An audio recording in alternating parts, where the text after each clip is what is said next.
नहीं, कल 4 नॉमिनेशंस जो है कि विड्रॉल हो चुके हैं, बाकी के जो बचे हैं उनसे समर्थन लेंगे। मतलब सारे दर्शकों ने दिनेश जोनी के नाम राम भाई नगर पालिका चुनाव का दौर चल रहा है और प्रत्याशियों के लिए बीजेपी के जो उम्मीदवार पूर्व में रहे कैप्टन योगेश बैरागी आज डोर टू डोर प्रचार कर रहे हैं। इसमें आप देख सकते हैं पुरानी अनाज मंडी में डोर टू डोर प्रचार चला हुआ है। कैप्टन योगेश बैरागी डॉक्टर संजय जांगड़ा के समर्थन में मत की अपील करने के लिए पहुंच रहे हैं और ये देखिए डोर टू डोर प्रचार कैप्टन योगेश बैरागी का। तो कैप्टन साहब नमस्कार जी नमस्कार जी। किस तरह का प्रचार जुलाना में चल रहा है? आज तो भाजपा पार्टी यहीं नजर आ रही है। प्रचार ये है कि भाजपा की सरकार दिल्ली में जैसे बढ़ गई है जी और जुलाने की बेटी को दिल्ली की बागडोर मिली है, उसको लेकर के सभी को मैं जो है कि बधाई देता हूँ। पूरे जुलाना परिवार को मैं बधाई देता हूँ, जींद जिले को बधाई देता हूँ, हरियाणा को बधाई देता हूँ और साथ साथ जो है कि पूरी दिल्ली प्रदेश को भी मैं बधाई देता हूँ। और इसके ऊपर जो है कि हमारे जो भाजपा के जो शीर्ष नेतृत्व है, प्रधानमंत्री श्री नरेंद्र मोदी जी को भी धन्यवाद और आभार व्यक्त करता हूं कि जो हरियाणा की बेटी पे जो है कि पूरी दिल्ली की एक जिम्मेदारी दी है। जी जी जी और आज पूरे के पूरे व्यापारी वर्ग में, पूरे जुलाना के अंदर खुशी का माहौल है और सिर्फ एक ही बात कहते हैं कि भाई भाजपा पार्टी ने जुलाना की बेटी को एक दिल्ली जिसमें सभी का जो है कि हर कोई बंदा चाहता है, हर कोई राजनीतिक जो वहाँ दिल्ली में रहता है सब ये कहते हैं कि सब ये सोचते हैं कि मैं दिल्ली का मुख्यमंत्री बनूं, दिल्ली का मुख्यमंत्री बनूं। जुलाना की बेटी को वो एक पद दिया है तो बड़े गौरव की बात है। और जुलाना की जनता ने, नगर पालिका ने मन बना लिया है कि भाजपा को यहाँ एक तरफा जिताएंगे, इसके सामने कोई नहीं है, उसकी लहर है और सब लोग भाजपा को लेकर के समर्पित है। कैप्टन साहब लगातार बीजेपी का शासन हरियाणा में चल रहा है, लगभग 10.5 साल हो गए हैं। जुलाना के विकास की बात करें तो जुलाना लगातार विकास के मामले में पिछड़ता जा रहा है। बीजेपी सरकार ने जुलाना के अंदर एक एडिटोरियम बनाया था, एडिटोरियम के हालात आपने देखे भी होंगे। तो आने वाले समय में किस तरह विकास जुलाना करोगे? अब तथ्य आपने बात रखी है तो तथ्य खोल देते हैं जी जी ना, चिट्ठी साथ में लेके चलते हैं। जी जी भाई देखो कैप्टन साहब अगर सबूत साथ में रखे हैं तो इसमें सबूत भी दिखावाएं कि क्यों है कैप्टन साहब है और जुलाना का विकास का कौन सा मॉडल लेकर आ रहे हैं। और एक जुलाना के लिए प्लान बनाया था, उस प्लान को कोई भी राजनीतिक पार्टी वाला ये जो काम है जी जी मार्च 2024 से लेकर के और आज तक अभी तो एक फाइनेंशियल ईयर कंप्लीट नहीं हुआ है, जी जी जिसमें से भाजपा परिवार ने, भाजपा पार्टी ने, भाजपा सरकार ने, हरियाणा सरकार ने जो है कि 3.5 करोड़ के काम कंप्लीट कर चुकी है। जी जी जिसमें से जो अभी काम चल रहे हैं 9.25 करोड़ के काम अभी चल ही रहे हैं। पूरे जुलाना नगर पालिका की बात कर रहा हूँ सिर्फ। जी जी आगे जो प्रपोज जो काम है जी जी वो है 13 करोड़ 60 लाख के प्रपोज्ड काम है जो अभी होने वाले हैं जी जी और 2 से 3 करोड़ के काम अभी अलॉटेड हुए हैं। जी जी रही बात है कि जो आपने ऑडिटोरियम की बात करी है उसका फंड आ चुका है, जी जी उसका टेंडर लग चुका है, एक टेक्निकल इवेल्युएशन बाकी है, वो भी 2-4-5 दिन के अंदर हो जानी है। आचार संहिता जैसे हटेगी, जींद जिले की जो पहली ऑडिटोरियम है वो यहाँ फंक्शनल आपको सामने नज़र आएगी। इसके अलावा जो जुलाना के अंदर सीवरेज का एक मुद्दा रहा है जी जी जी और पीने के पानी को लेकर के रहा है, जिसको पर्सनली मैं खुद इंटरेस्ट लेकर के कर रहा हूँ, जिसका जो है कि अप्रूवल भी हो चुका है, फंडिंग भी इशू हो चुकी है, कुछ फॉर्मेलिटीज़ और बाकी है। सीवरेज में जो एक फॉरेस्ट एनओसी का एक कंसर्न रहा है वो भी आपकी क्लियर हो चुकी है।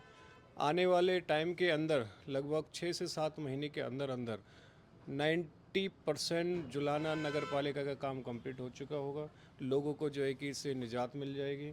इसके अलावा पीने के पानी को लेकर के लगभग 57 किलोमीटर का नगर पालिका का एरिया बनता है, जिसमें नई पाइपलाइन फिर से बिछेगी और वो लगभग 1 से 1.5 साल के अंदर काम कंप्लीट हो जाएगा। जी जी जी जैसे बात करें तो हम जुलाना मार्केट में हर रोज़ देखते हैं रात्रि के समय बंदरों का आतंक भी रहा है।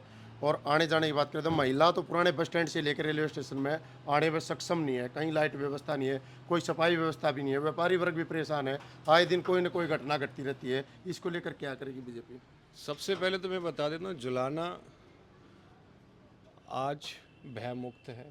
जी जी मैं ये कहता हूँ कोई परिंदा पैर मार के दिखा दे अपने गलत सोच के साथ में, जी जी पैर और पंख ना काट दे तो मेरा नाम बदल देना। जी दूसरी बात कि यहाँ चमक को लेकर के अभी आपने हाल फिलहाल में देखा होगा पूरे जुलाना के अंदर पहले कोई तिरंगा लाइट नहीं थी। अभी आप रात में आप निकल के देखो, हासी रोड पे आगे रेलवे लाइन क्रॉस करके देख लो, सारी जगह तिरंगा लाइट लगी हुई है।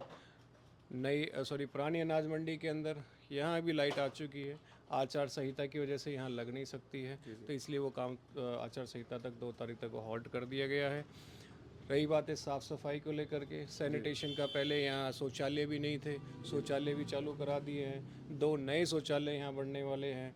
और रही बात है कि यहाँ आने जाने को लेकर के अभी जो जुलाना रोहतक वाला जो रोड है आपके सामने 4 लेन का काम चालू है। अप्रैल में ये काला हो जाएगा। इसके ऊपर मैंने जो प्रपोजल डाले हैं, 2 चौराहे के प्रपोजल डाले हैं, जुलाने के अंदर 4 द्वार डाले हैं जो सभी स्वतंत्रता सेनानियों को समर्पित होंगे। कुछ हमारे जो है कि महापुरुषों लेकर के समर्पित होंगे। अंततः मैं यह कहूँगा कि जुलाना का जो विकास का जो मॉडल है, एक जो शादीपुर वाला जो मेन बाज़ार है, दूसरा हम बाज़ार हम डाल रहे हैं हासी वाले रोड को लेकर के, तो हमने प्रोजेक्ट इस पर कर रखा है। मैं ये कहूँगा कि आप भाजपा पर विश्वास रखो। इस जो बात मैंने बोली है इसको जो है कि और गति देने के लिए जो हमारे भाजपा से जो प्रत्याशी है उनको जिताने में हमारी मदद करें। और कोई विकल्प है भी नहीं। अगर कोई सामने है तो सामने आ जाए कोई भी पार्टी। तो मैं मानता हूँ अगर कांग्रेस की अगर बात करें तो कांग्रेस का सिंबल नहीं है यहाँ। कांग्रेस के कोई भी बड़े नेता हैं, अगर वो कहते हैं कि नहीं जी हम खड़े हैं, तो मैं कहा अपना कोष खोल दें, जुलाना का विकास करा दें। अगर वो कोष की अपनी मना करते हैं तो सिर्फ एक ही कोष बचा, वो भाजपा का कोष है। भाजपा के कोष के साथ में आ पाऊँ। कैप्टन साहब, लगातार बाजार में हम सर्वे कर रहे थे, संजय डॉक्टर को भारी प्रत्याशी बताया जा रहा है, जुलाना का लोकल प्रत्याशी नहीं बताया जा रहा है, तो इसको लेकर आपका क्या कहना है? डॉक्टर संजय यहाँ पिछले 35 साल से जो है कि सेवा कर रहे हैं। कुछ लोग हैं यहाँ से बाहर चले जाते हैं, कुछ बाहर से यहाँ आ जाते हैं, आपके बीच में है। 35 साल से लगातार, मेरी उम्र ही 35 साल है, मेरी जन्म से पहले से जुलाना को जो है कि सेवा करते हुए आ रहे हैं और हर सुख दुख में वो साथी रहे हैं। तो अंदर बाहर की तो आज जो है कि कहीं कोई सोच है नहीं। जो लोग ये इस बात कहते हैं कि सोच से थोड़ा सा ऊपर उठना चाहिए, जहाँ विकास हो विकास की बात करनी चाहिए। और भाजपा जो भी किसी को भी उतारती है बहुत सोच समझ के उतारती है। सभी पार्टी के जितने भी कैंडिडेट बड़े सक्षम हैं और समय के हिसाब से सभी को जिम्मेदारी दी जाती है। इस बार जो है कि जुलाना के विकास का एक विषय है, जुलाना के विकास के विषय में भाजपा का साथ जरूर दें। कैप्टन साहब, जुलाना लोकल गांव ने अपना एक पंचायती उम्मीदवार उतार दिया है, पूरे गांव ने इकट्ठा होकर। अब मुकाबला किस तरह मान रहे हैं आप? मुकाबला है ही कहाँ, आने वाला समय बता देगा। अभी तो 10-12 दिन हुए। तो कितनी बड़ी जीत मान के चल रहे हैं आप? सिर्फ भाजपा है। मेरी तो कोशिश है कि निर्विरोध जिताएंगे। वो तो नामांकन हो चुके हैं, 7 प्रत्याशी मैदान में आ चुके हैं, निर्विरोध की आप बात कर रहे हैं। कोई नहीं, कल 4 नॉमिनेशंस जो है कि विड्रॉल हो चुके हैं, बाकी के जो बचे उनसे समर्थन लेंगे। मतलब बगैर वोटों के काम कराओगे? बगैर वोट, कोशिश तो ये है कि बगैर वोटों को लेकर के जिताएंगे। ये थे हमारे साथ भाजपा के भाई नेता जो लगातार जुलाना की जनता के बीच रहते हैं, और उन्होंने कहा कि जुलाना का जो विकास मॉडल है वो लागू किया जाएगा। इसी तरह की नई नई अपडेट के लिए आप हमारे चैनल को लाइक शेयर सब्सक्राइब करें।